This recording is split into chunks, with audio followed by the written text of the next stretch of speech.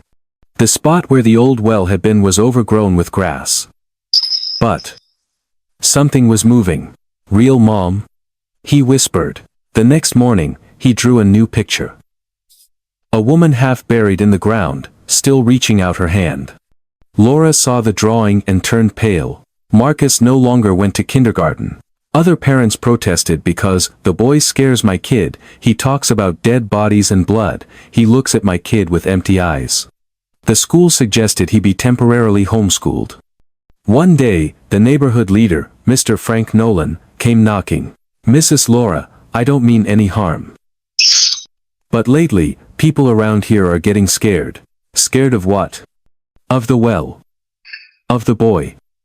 Some said they heard him whispering to himself at midnight. Then found small footprints around the well in the morning.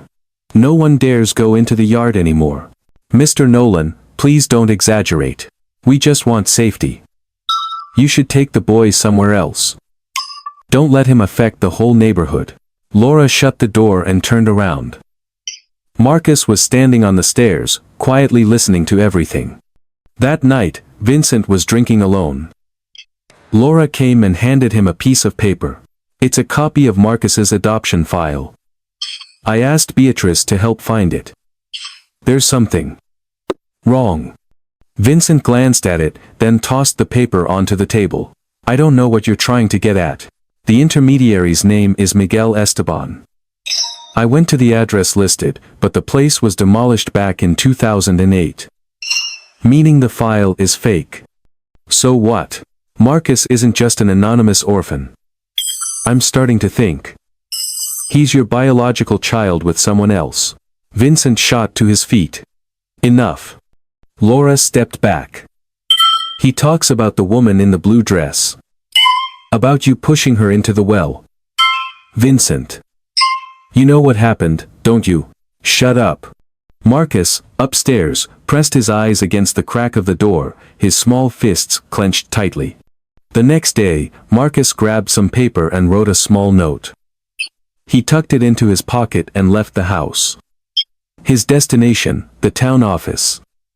Gavin was working there. Uncle Gavin. Oh, Marcus.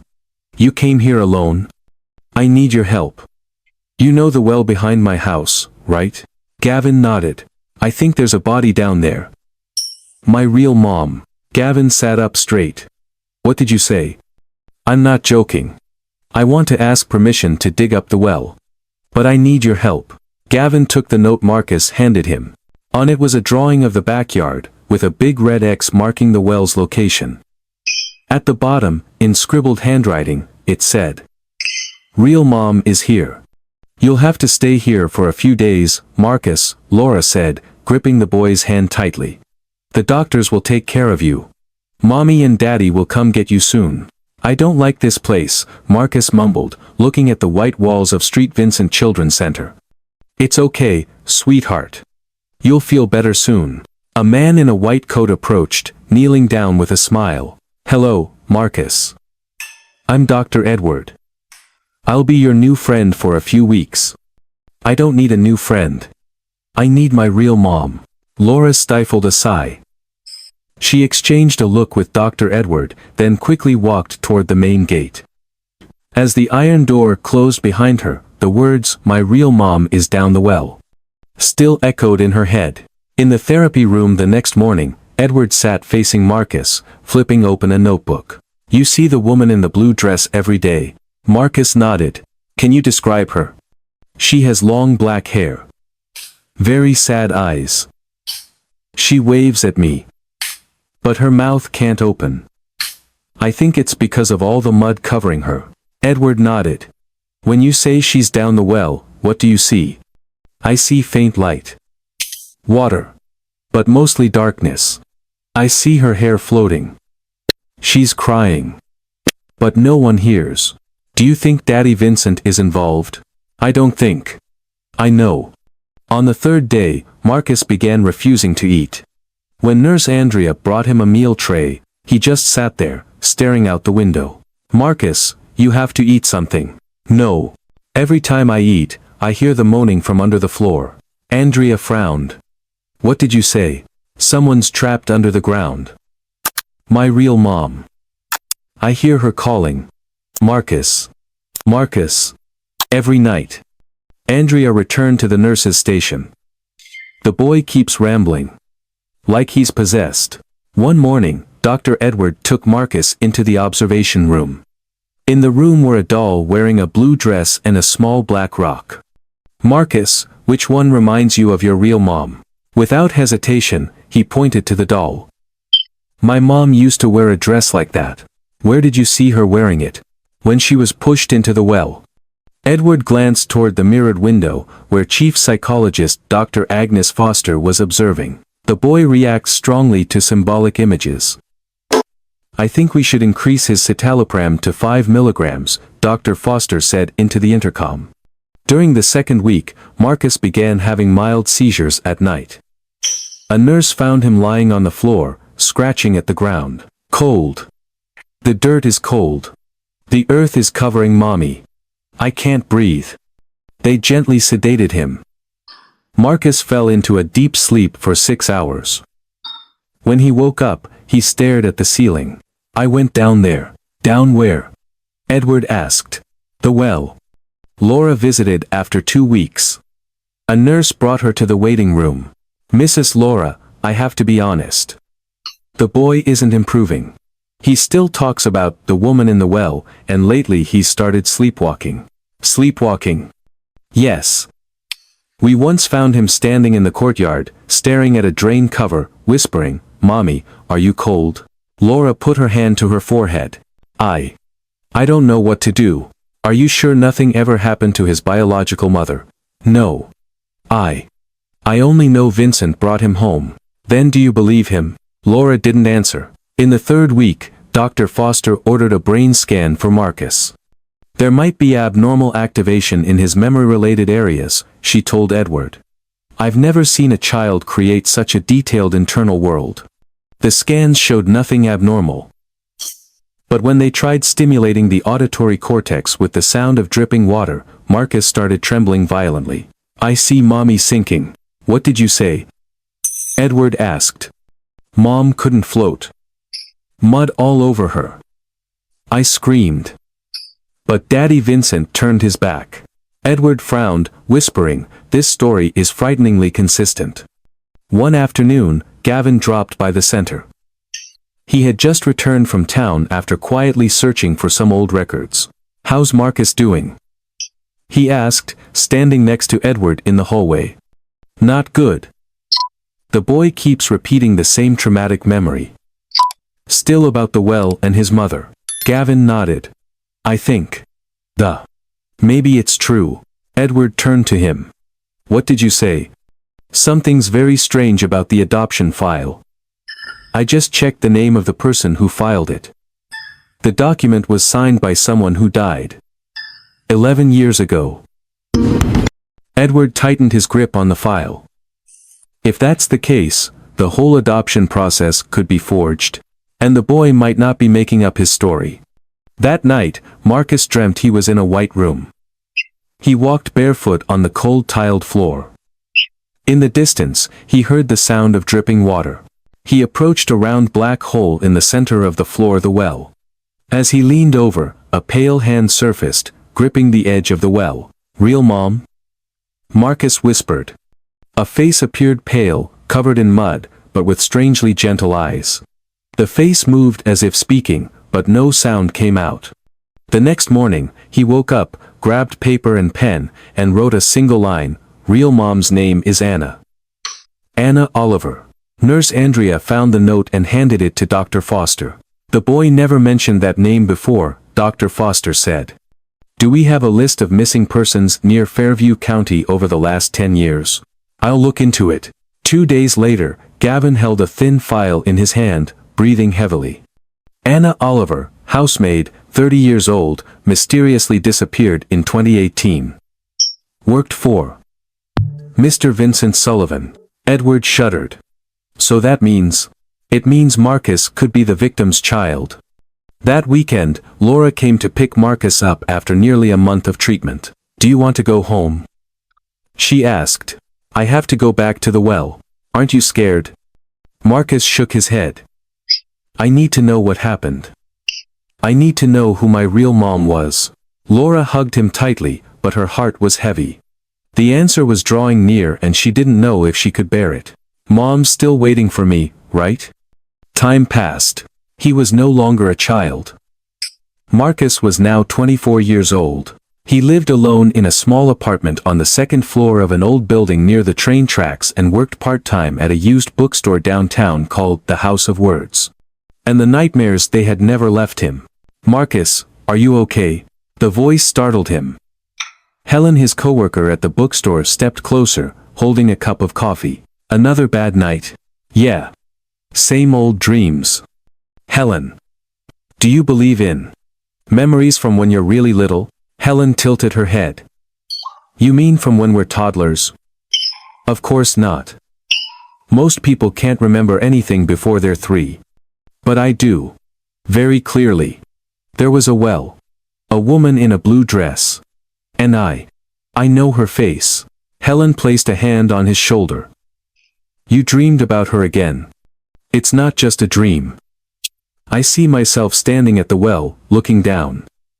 She's down there, looking up, her eyes wide, pleading. Every time I wake up, my hands are shaking. My heart's racing. It feels like Like I abandoned her. Helen squeezed his shoulder gently. Have you ever thought? Maybe she's your biological mother. Marcus looked straight into her eyes. She is. That afternoon, Marcus went home after his shift. He stopped in front of the mirror, staring at himself. Dark circles under his eyes, his cheeks noticeably sunken. He took a deep breath, opened a drawer, and pulled out a thin file, a collection of scattered papers he had gathered over the years. The file about the unsolved disappearance in 2018. Anna Oliver, 30 years old, housemaid, never found. He pulled out an old photo. The woman's face looked exactly like the one that had haunted his dreams for a lifetime. Why can I see your face? Why won't anyone believe me? That night, the phone rang. It was Gavin. Are you free, Marcus? What's going on, Uncle? I found a few more old documents in the town archive. You should see them. Marcus went immediately that night. The town council office was dark except for the desk lamp glowing on Gavin's desk. Here, take a look. Gavin slid a copy of a housing registry from 2017 toward him. Under Vincent Sullivan's name was another listed at the same address, Anna Oliver, temporary residence, no contract. This was the housemaid Vincent once hired. Also, the woman reported missing the following year. Marcus froze. She lived in my house. And no one outside your family knew about it. Gavin leaned back in his chair and continued, one more thing, Marcus. Your name doesn't appear in the birth records of any hospital around Fairview County for 2018-2019. It's like you never existed in the system. You think I'm Anna's son? I can't be sure. But if you are, her disappearance might be tied to you.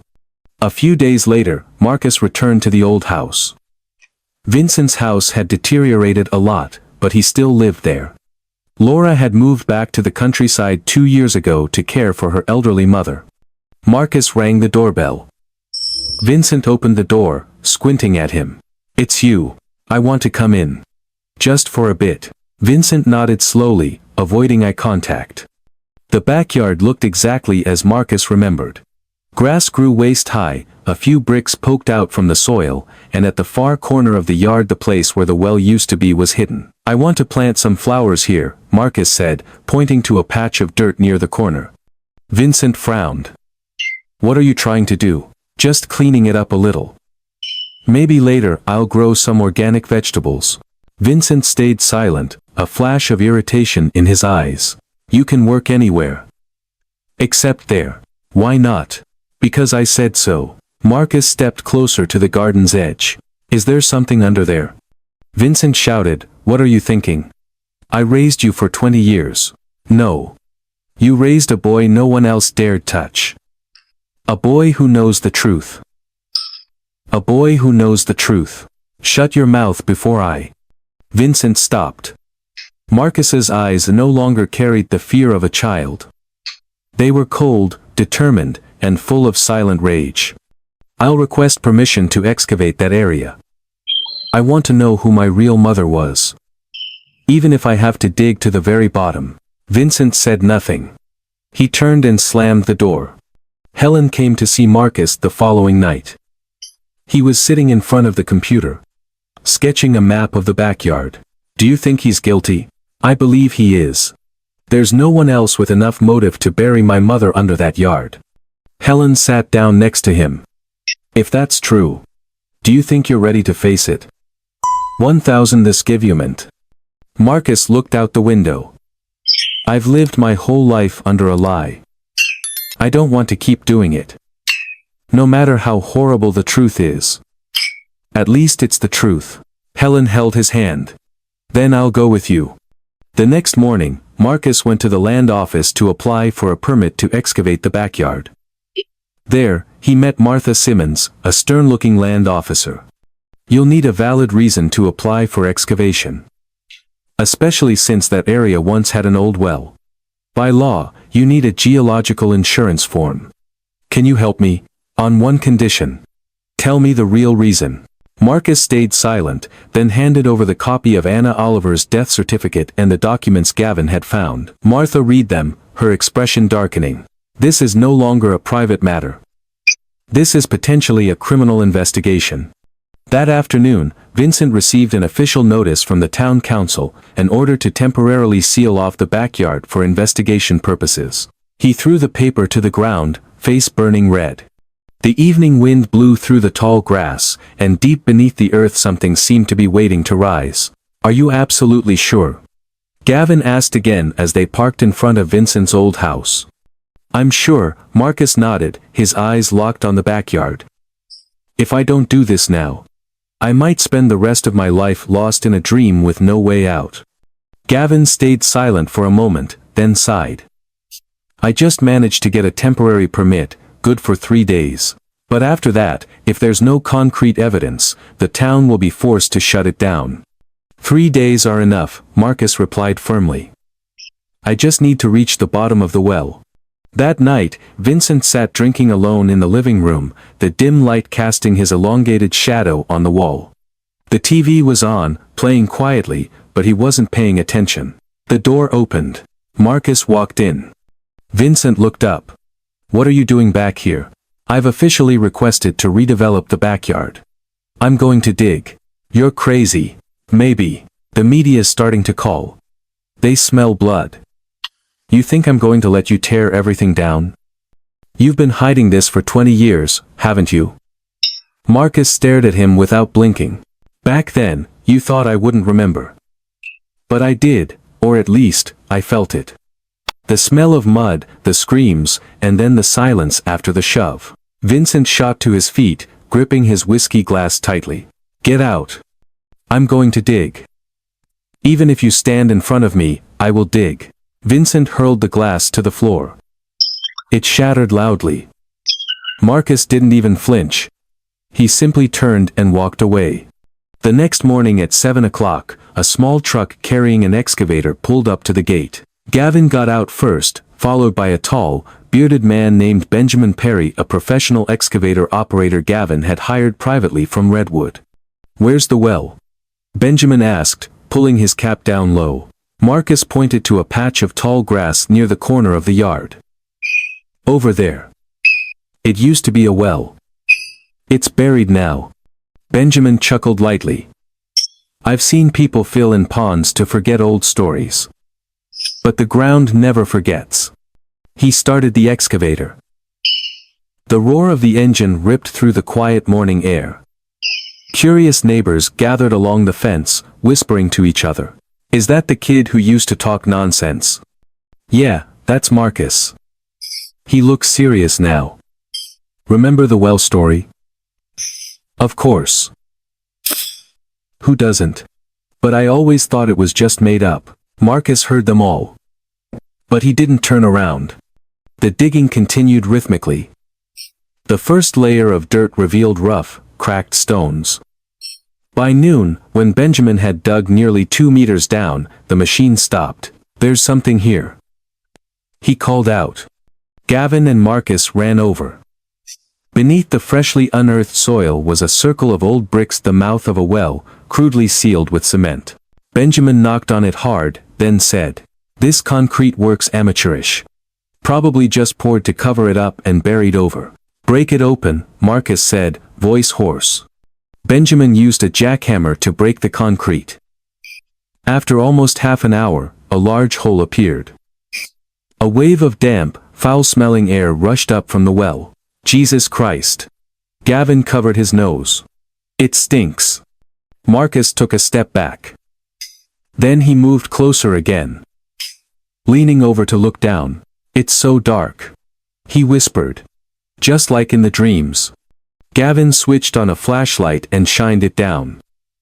The flickering beam caught something round and wet. "Like bones. Call the police," Gavin shouted. Benjamin immediately ran to the truck to call. Marcus remained there, eyes locked onto the darkness below. "I think I see hair." "Marcus, step back," Gavin pulled him away. "This is a crime scene now." "No. I need to see her one more time." "You don't even know if it's your mother, Marcus." "Wait for forensics." "I don't need to. I know. I've seen that face for 20 years. In dreams. In tears. In the most terrifying silence. A cold gust of wind blew, carrying the putrid stench up to the back of their throats. The neighbors started to retreat, many covering their noses, coughing. Police arrived about 25 minutes later. 3 patrol cars blocked the entrance, yellow tape cordoning off the yard. A female officer approached and nodded at Gavin. "I'm Lieutenant Carmen Walker, Criminal Investigation Unit." "Who made the discovery?" "I did," Marcus replied in a low voice. "I grew up here. I have reason to believe my biological mother was murdered and her body hidden down there." Carmen frowned. "Do you have any evidence for that claim?" "Memory. Instinct. Over 20 years of torment. And a woman named Anna Oliver who disappeared without a trace from this very house." Carmen studied Marcus for a few seconds, then turned to the forensic team, lowering a long camera into the well. The screen immediately showed a blurry image. "Good God!" one technician muttered. Carmen leaned in to look. "That's human bone." "No doubt about it." Gavin exhaled sharply. So he was right. Marcus said nothing. He stood there, silently, fists clenched, his eyes red. 2 hours later, part of a body was lifted out with a pulley. The forensic techs gently placed it on a white tarp. Along with it was a tattered piece of clothing. But some patches of blue fabric were still visible. Marcus collapsed to his knees. "It's her. That color." Carmen stepped forward. "We'll conduct a DNA test. If it's Anna Oliver, you'll need to provide a sample for comparison." "I'm ready." "Who was the last resident here?" "Mr. Vincent Sullivan, my adoptive father," Marcus said, his voice like steel. "And he's the only one who knew this well existed." Carmen nodded, her expression sharp. As night fell, Marcus still hadn't left. He stood near the edge of the well, now tightly cordoned off.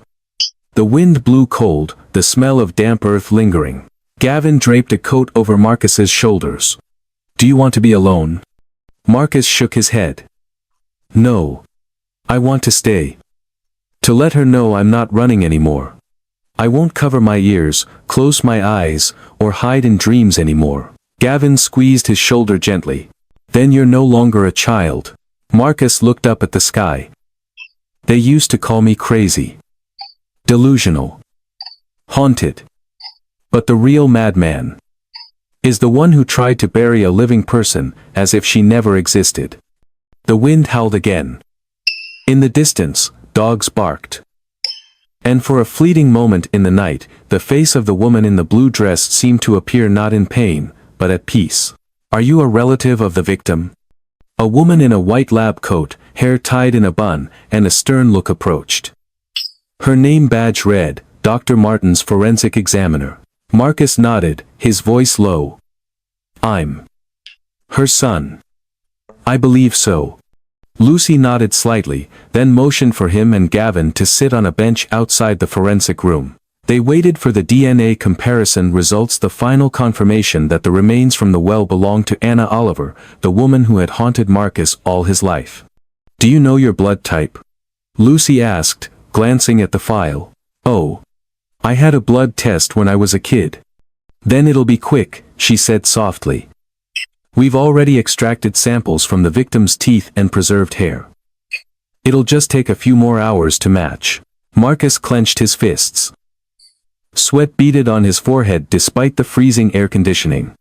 Gavin sat beside him, placing a hand gently on his shoulder.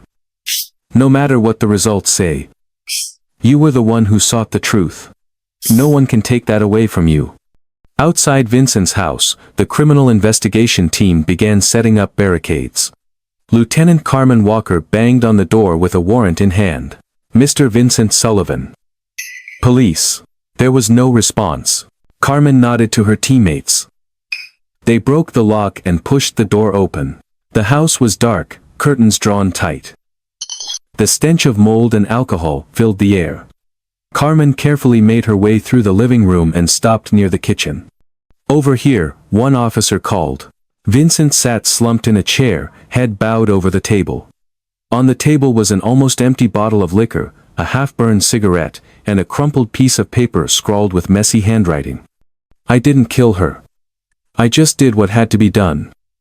I raised him. I had the right. Carmen gritted her teeth.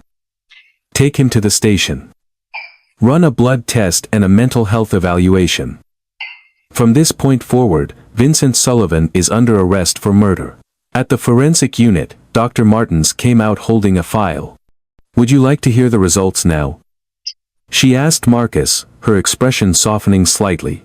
Yes. Please. The skeleton from the well is female, estimated to be between 29 and 31 years old, cause of death blunt force trauma to the skull resulting in internal bleeding. Estimated time of death around 19 to 20 years ago. The DNA from the remains matches yours with 99.996% certainty. In short. Martins paused, then said firmly, she is your biological mother. Anna Oliver. A heavy silence engulfed the hallway. Marcus gripped the nearby metal railing, his whole body drained of strength. He gasped for air and collapsed, but he didn't cry. Helen, who had just arrived, rushed to catch him. I'm okay. He whispered hoarsely. I just finally saw my mother. Lucy placed a hand on his shoulder. She would be very proud. Her son didn't forget her. So it's confirmed? Gavin asked Carmen as they sat in the car. Yes. We now have full forensic evidence. The rest is getting Vincent Sullivan to confess. Do you think he will? Not sure. Men like him often see themselves as victims. Or as someone who sacrificed for the family. Said on. Gavin frowned. I suspect he didn't kill Anna out of pure hate. It might have been fear of scandal, fear of losing control, or both.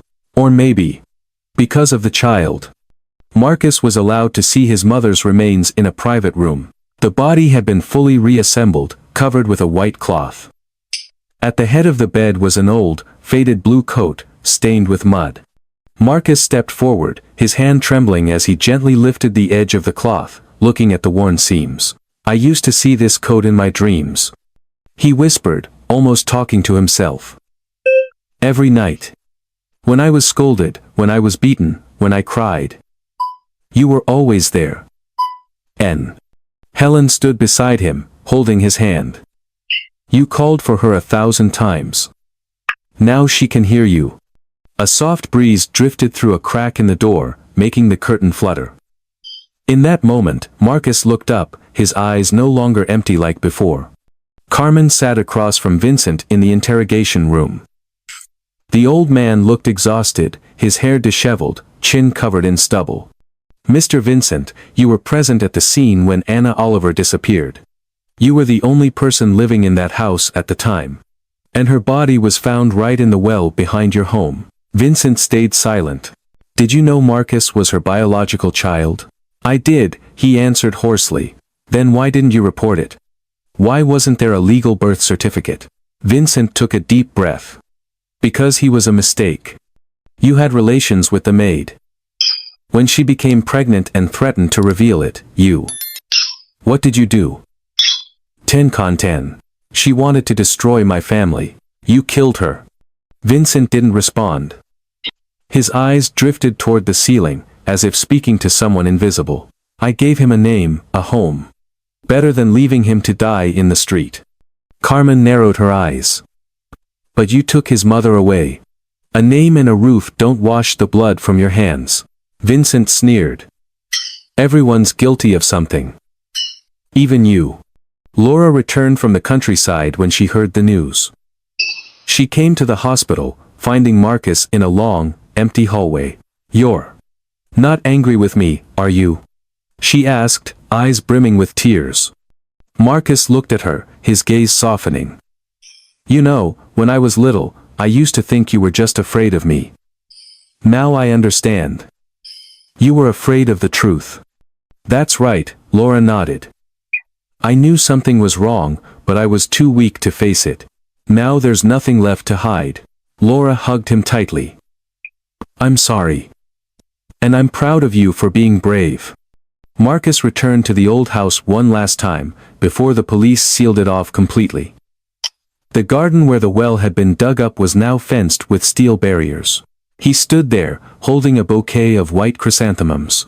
Gavin arrived a moment later, silently standing beside him. Back then, people called me the well boy.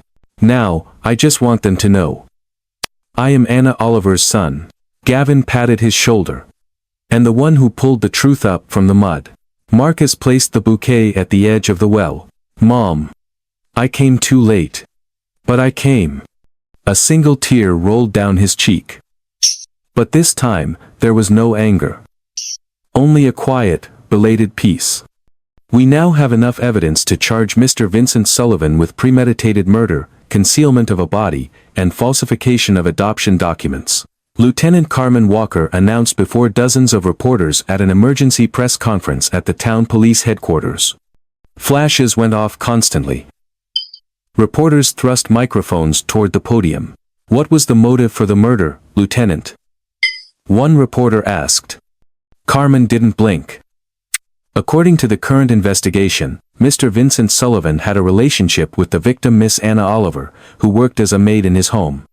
When Anna became pregnant and threatened to expose their relationship, Mr. Sullivan killed her to cover it up, then buried her body in the well behind his house. He later forged documents to adopt the baby who turned out to be Marcus Oliver.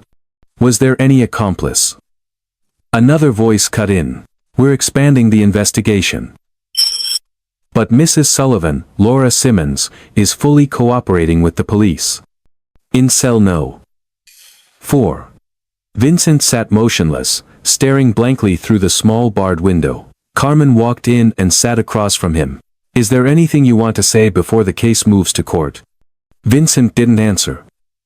He closed his eyes, leaning his head back against the wall. Carmen opened her notebook and read aloud. On the 12th of August 2004, Anna Oliver disappeared from town. You were the last confirmed person to have contact with her. That night, several neighbors reported hearing loud arguing from your house. 3 days later, you returned from an orphanage with a newborn. And? Vincent opened his eyes. And now we have DNA evidence proving the child was Anna's son. Do you understand what you stole? Vincent sneered faintly. An illegitimate kid. A woman who dared to blackmail me with that brat. By taking her life. Carmen pressed. I gave him a name, a roof. I did good. You murdered his biological mother and call that good? Vincent stayed silent. Carmen stood up, her gaze cold as steel. Mr. Sullivan, you have the right to remain silent. But every second you refuse to speak the truth, you push yourself deeper into darkness. All across Silverwood, no one could stop talking about the case. From bakeries to gas stations, from schools to coffee shops, the names Vincent Sullivan and Marcus Oliver were on everyone's lips. I used to think that boy was crazy, a bakery owner named Katerina Simmons whispered to a customer. Turns out he was right. He saw it all when he was just a little kid. And Mr. Vincent. God, I used to respect that man, another shook their head. He was on the town council for 10 years. Now it's clear. The scary one wasn't the boy talking nonsense. It was the grown man who knew how to cover blood. In his small apartment, Marcus sat with Gavin and Helen. On the table were the case files and an official death certificate. Anna Oliver, deceased the 12th of August 2004, cause, homicide. How do you feel? Gavin asked. Marcus stared at his mother's name on the paper. Relieved. But also empty. Helen squeezed his hand. Your mother has her name back. And you have your truth. I used to think I was wrong, broken, unwanted. Now I realize I was the only one who didn't forget her. Gavin nodded. You're the last witness. And the only one brave enough to speak. Marcus looked at Gavin. If it weren't for you, I might have buried myself in dreams forever. No, Gavin said.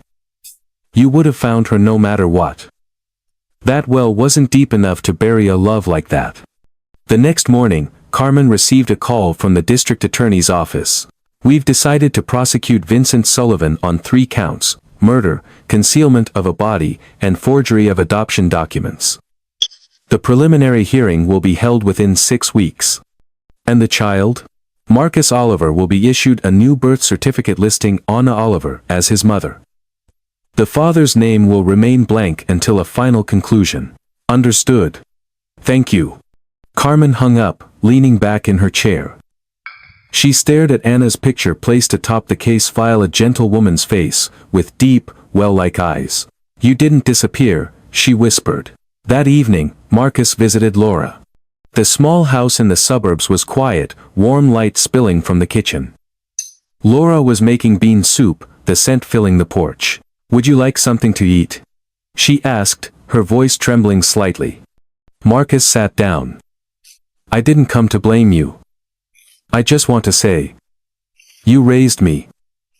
Even though you were scared, even though you stayed silent. You gave me a home. Laura choked up. I was wrong. I know if I had spoken up sooner, maybe things would have been different. But if you hadn't taken me in, maybe I wouldn't have survived to find my real mother.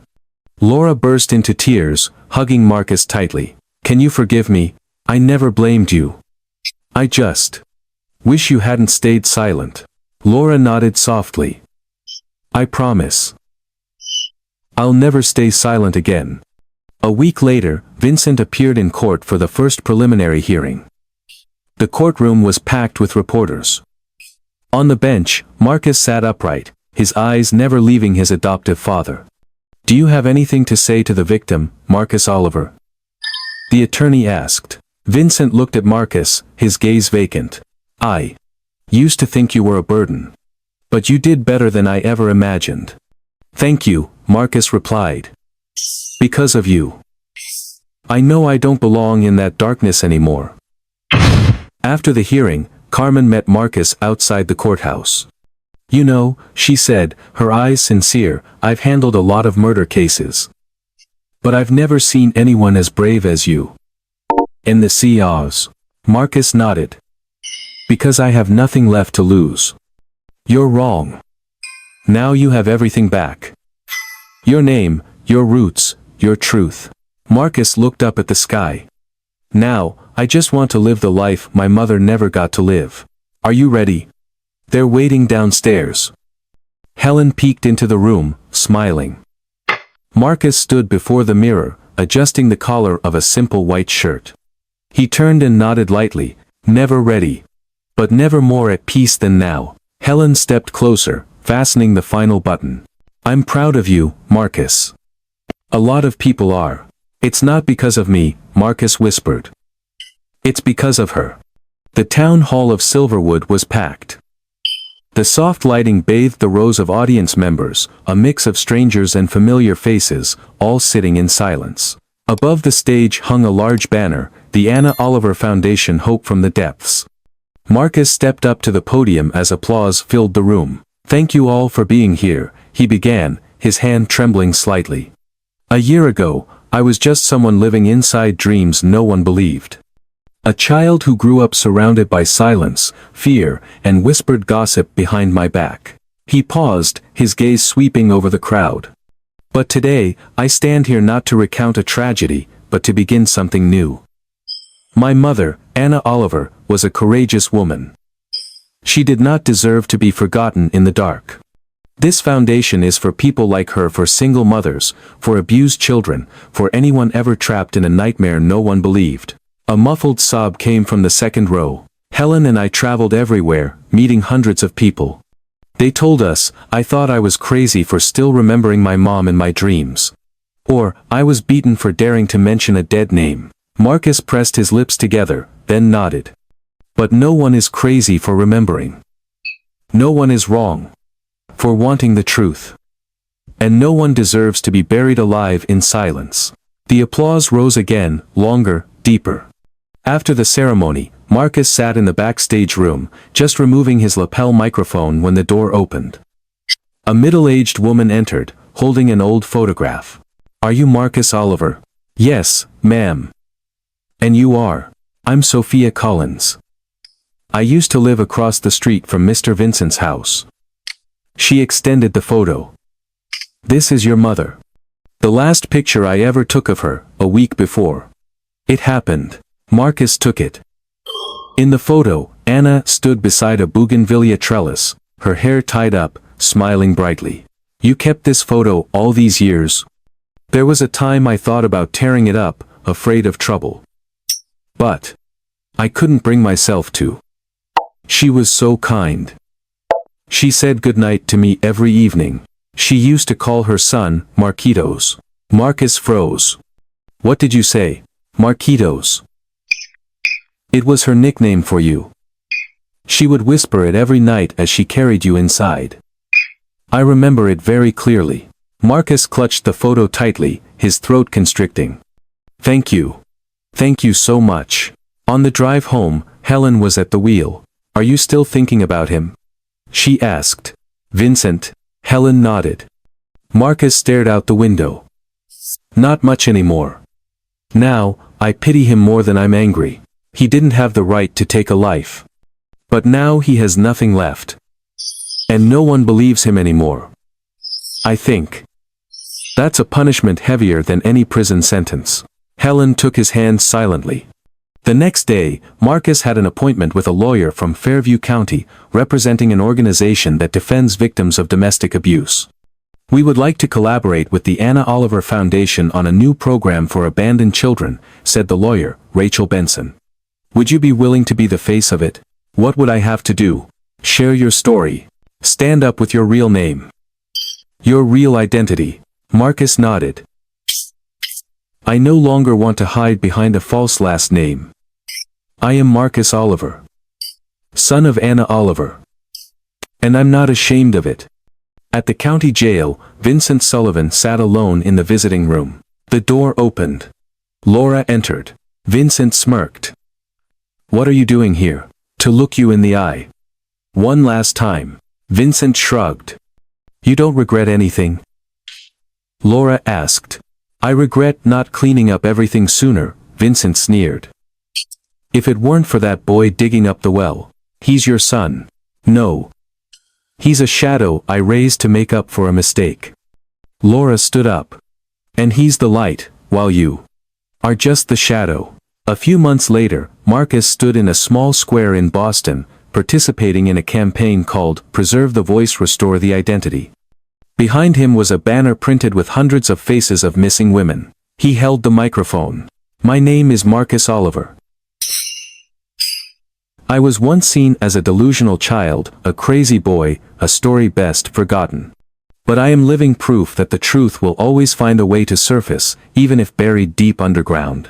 A little girl, around 10 years old, stood by her mother and walked toward him. Mr. Marcus, she said shyly. Are you the one who found your mom? Marcus knelt down. Yes. My mother was once at the bottom of a deep well. But now she's here. He said, placing a hand over his heart, and out there, where people no longer turn away. The little girl smiled. I miss my mommy too. Where is your mommy? I don't know.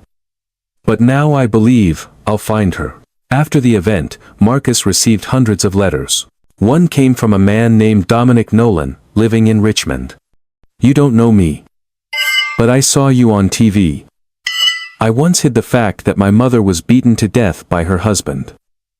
I was scared. But now, I've gone to the police. Thank you. For being brave for all of us.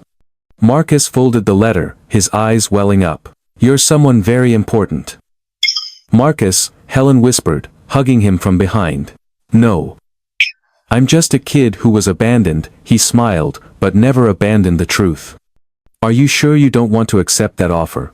Helen asked, showing him the letter again with a national television station's logo. They want to turn the whole story into a documentary. They'll cover all the costs. You just have to tell it exactly as it happened. Marcus remained silent, swirling the teacup in his hand. I'm afraid I'll remember things. I'd rather forget. But you also said once, the truth shouldn't be buried. Marcus smiled. And now I'm about to bring it to light. Helen smiled back. At least this movie won't need a script. Your life already wrote it. 2 months later, the production crew arrived in Silverwood. The director was a middle-aged woman with an artistic flair, named Patricia, an award winner for her documentaries on domestic violence victims. "I don't want to sugarcoat this story," she said frankly when she first met Marcus. "I want the audience to understand how silence can kill, and how courage can save lives," Marcus added. Patricia nodded. "For the opening scene, I want to film right there." The well. The old land that had once belonged to Vincent was now owned by the town. On the plot where the well had been filled in, a small garden was being restored, planted with white chrysanthemums and bougainvillea, Anna's favorite flowers. A gray granite memorial stood, engraved with Anna Oliver 197-42004. A mother who never gave up on her child. Marcus stood silently in front of the stone. Beatrice and the film crew stayed quiet, letting the sounds of the wind, birds, and Marcus's voice fill the microphone. "I found you, Mom." Helen gently squeezed his hand behind him. "And I will live the life you never got to live," he said softly, bending down to place a bouquet of white chrysanthemums. One afternoon, as the sun softened, Laura visited the memorial garden. She wore a simple brown dress, carrying a basket of seeds. "Helen said I could plant a few things here," she said. Marcus nodded. "What do you want to plant?" "Purple chrysanthemums. The color of forgiveness." Marcus looked down at the soil and nodded softly. "I've already forgiven you. But I haven't forgiven myself." "Then start by sowing the seeds," he smiled. Mother and son knelt side by side, turning the soil and dropping seeds into it like gentle tears falling into the past. A few days later, Marcus received a letter from the prisoner Vincent Sullivan. The paper was yellowed. The handwriting scrawled, "I'm not sorry. Because I never thought you should have existed. But if you choose to forgive, then I have no right to refuse. You won. You're her son. And she won too." Helen finished reading and frowned. "What are you going to do with it?" Marcus tore the letter in half and threw it into the fireplace. "I don't need an apology to move on. I just need not to look back." The premiere of the documentary Under the Well, the story of Anna and Marcus, was held in Boston. The theater was packed. Many people had to stand along the walls. Patricia spoke first. "This film has no actors. No special effects. Only one person, once a child silenced by truths no one wanted to believe. And now, he speaks for all of us." Marcus stepped onto the stage. The spotlight shone directly on him. Once again, hundreds of eyes turned toward him. "This story isn't just mine. It belongs to everyone who was ever silenced, who was ever called crazy for remembering, for loving someone whose name was forbidden." He looked down at the crowd. Many were wiping away tears. "If any of you here carry suffocated memories, know this. Those memories don't make you weak. And the truth will always find the light." The applause rolled on like waves.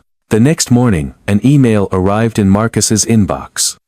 "I am Sylvia Allen, Director of the National Center for Justice and Reconciliation.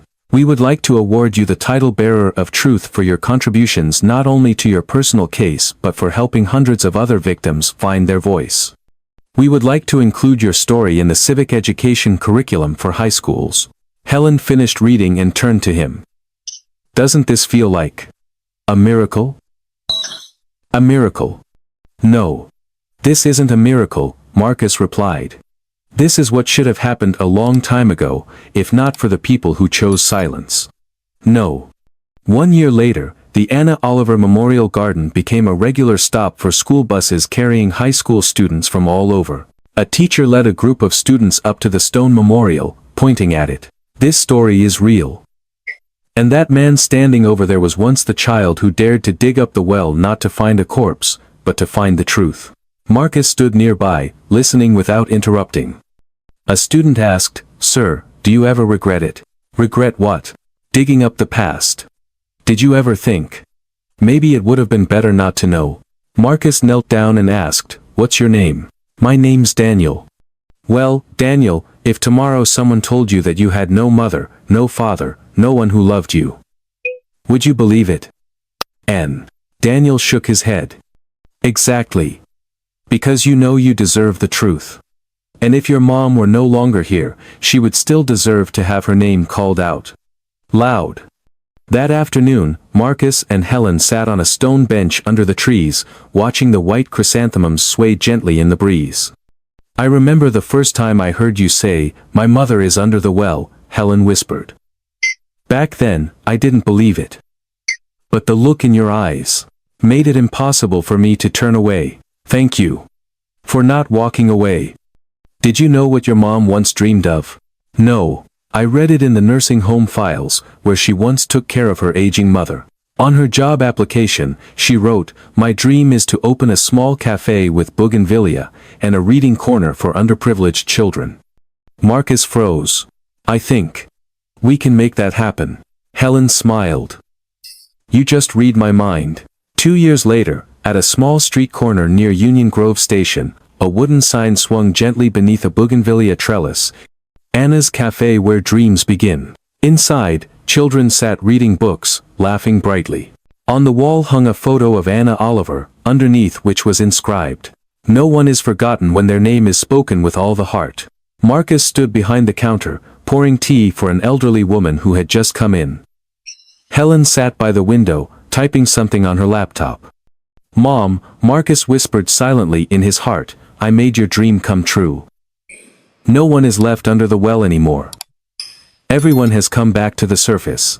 Outside the window, bougainvillea petals floated down slowly, like an invisible embrace. This story is a powerful reminder that the truth cannot be buried forever. Despite trauma, deception, or being labeled as delusional, the courage to reclaim memory and truth will always bring light. Marcus proved that even an abandoned child can rise, forgive, and transform pain into hope. The deepest lesson is this: only by daring to face the past can a person truly heal and rewrite the future with their own hands.